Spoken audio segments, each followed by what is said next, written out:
You know, as I said, I'm Congolese by nationality. I was working in my country with the government of Congo. My father taught me the word of God at a very formative age, and I kept those words in my heart. When I started working with the government, of course, you know, he tried to involve me in some evil activities, especially when the president had, you know, the plan of, killing people, innocent people, and raping women, bringing the soldiers from outside of the country to come and violate, spread the HIV and the AIDS. As a Christian, I was so much convicted. Although he tried several times to approach me so that, because I knew the secret to give me money, I said, the Bible, I remembered, the scripture in the Bible, which says, what will it serve to be given all this world and the wealth and miss the kingdom? So these people, they took me up to a certain, army, camp, where they locked me in the container for 3 days. I found there were 3 people, other people inside.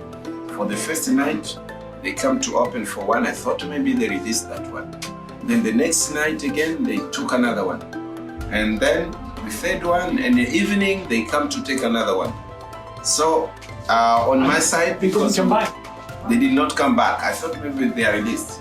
Now on the second hand, during the night, they changed the shift, of those guards. So one of them who came there, he was somebody I helped because he was, guiding my home.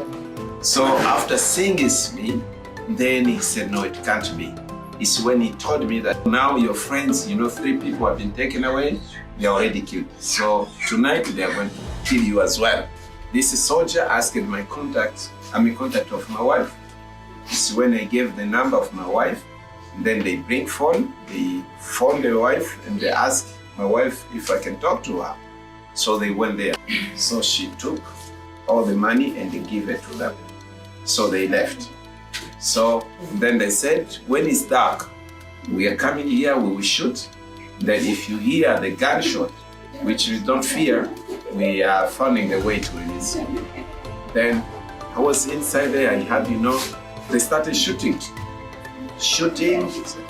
There was no way, and I was just praying in the container. And then I had them opening the container lock and took me away. I went to there was my aunt who was living there. I explained everything. She gave me money. My wife, I asked her maybe if she can just come. My wife told me a story that after my escape, they went back to my house and found my wife alone. They intimidated her, they beat her, so violating her. Now I hid there, we found a small house. And after staying there, my wife came and joined me there. After, I think it was 3 days living with my wife, then the soldiers came again. They forced the door in the house. Since we were prepared, we know what is going on inside the house, and my wife and some of the children, because the house was not too big. That's why those 2 children were not found. We have to run in the bush. Until when I found, the barrier of the soldiers who were already there and saw me, arrested me. So from there, then I was arrested in the pit. They took me there for almost maybe 2 weeks. Just hold down in the ground, then they throw me there.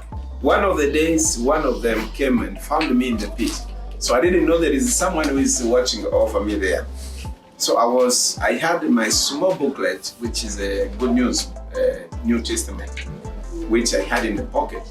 Now I opened it in the pit and I was reading the scripture. And this man saw me reading that. He came back. He said, are you Christian? I said, yes. He said, I'm also Christian. I said, oh, good. So the plan is that they have to kill you. So what we are doing is, here I'm with someone else. But tomorrow, we have to go again for fighting in the morning.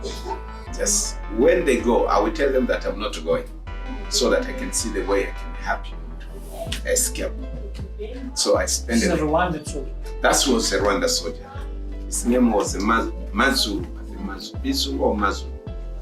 And this was a major in this major, and then it's when he came to me, tell me, come up. I came out of the pit, and then he took me, showed me the way, take this direction, and go well. So whatever will happen to me, God will know. So it's how I was raised.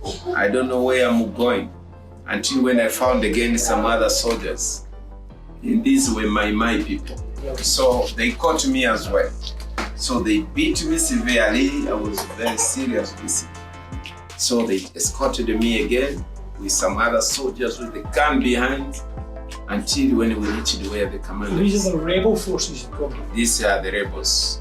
For the first time, they intimidated me, beaten me again. Then the second day, when I met the commander, he asked me my name and I repeated the name. He said, are you the one who we used to hear from the rebels? Then after knowing that I'm the one, now the commander said, no, just leave him. We have to make him to be our spokesman because he's good in speaking. So inside me, I said, I just ran atrocities done by the government. How can I join the rebels Same atrocities. to do the same atrocities? Because they are violating women. They are killing people, innocent people as Kabila is doing. So there is no need for me to join that force. So from there, they released me. I could move around because they had no fear of me again. Until when somebody told me that there is a boat which is crossing to Tanzania. So I entered that boat until when I reached Tanzania. When I reached in Tanzania, I could not tell where my family is. Now, I stayed there almost 3 weeks in that place. Then we had no money. I can't proceed. So I tried to hide myself to remain there in the village. We were just sleeping at the lake shore. So with some other people who were there, some were having no money, they still selling their stuffs to get a ticket. I had no bag, I had no cloth, I had nothing. The trouser and the shirt I had with, and my Bible in the pocket. That's all I had. Now in the morning we go to the lake for fishermen, they give us fish. We took it, share with some women, men who were there. We eat. That's how we were living. Until when we had again, there is another boat which comes during the night. Now I'm from Congo. So we said, okay, I don't know who is in that boat. So in the morning, when I went there, I saw my younger boy playing on, the lake. So your boy? Yes, my boy. So I said, how are you here? And then he said, no, I'm with the mom, and the mom is there. They're taking the spend. We came in that last boat which arrived last night.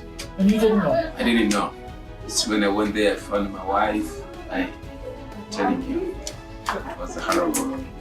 So we rejoiced, crying all of us. Yeah. Until when she related also what happened to her, how she was raped by those people. And there was no way. I said, no, God willing. Thank God that we are alive and we can meet. She had a few money, which was not enough to transport all of us here. So we decided now to start moving around in the villages to sell some of the clothes so that we can have enough transport. She did when we came to her. The only money I remained with, it was 1,500 Malawi kwacha. That's all I had in my pocket. And I don't know where to sleep. I don't know what to eat, where to buy charcoal. Now the Lord started now showing me the way. I thought I was a teacher.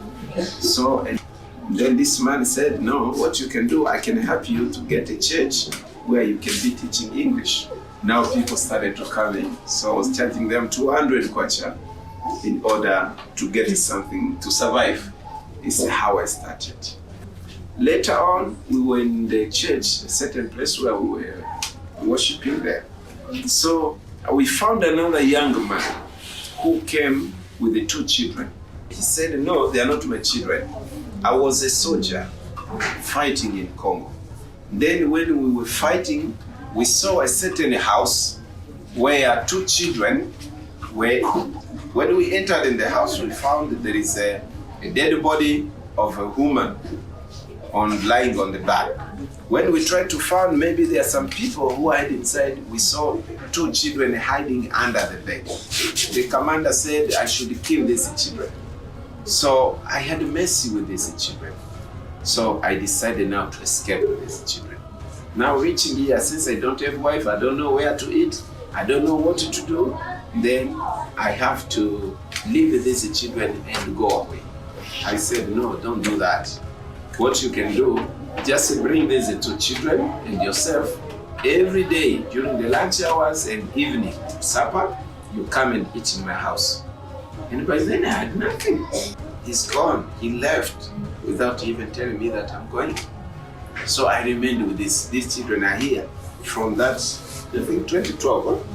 2012 when I started living with these children. So I'm living with him and we are happy. It's when we got idea now of starting helping orphans and remembering my children, the situation of my children. I don't know where they are, I don't know who is living with them. When I see that picture, I see the picture of these children, then I started feeling, mercy on the other children who are suffering like this. So this is what happened. When there is a story, my neighbors, there is this issue of human traffickers. There are some Ethiopians who are doing that business. They are here. They base here. They go, they take people there in Ethiopia, they bring them here, and then they transport them to South Africa. And there is a day, it's just near across my house, they locked them in the house, and that house burnt. The house was very full with the people. They dig there inside and started throwing, those dead bodies in those houses. So it's when now this representative called us in the meeting. And I spoke there.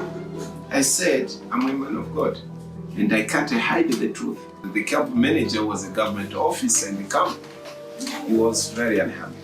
He asked me to show the house. I went, are you sure? I said, yes, I'm sure.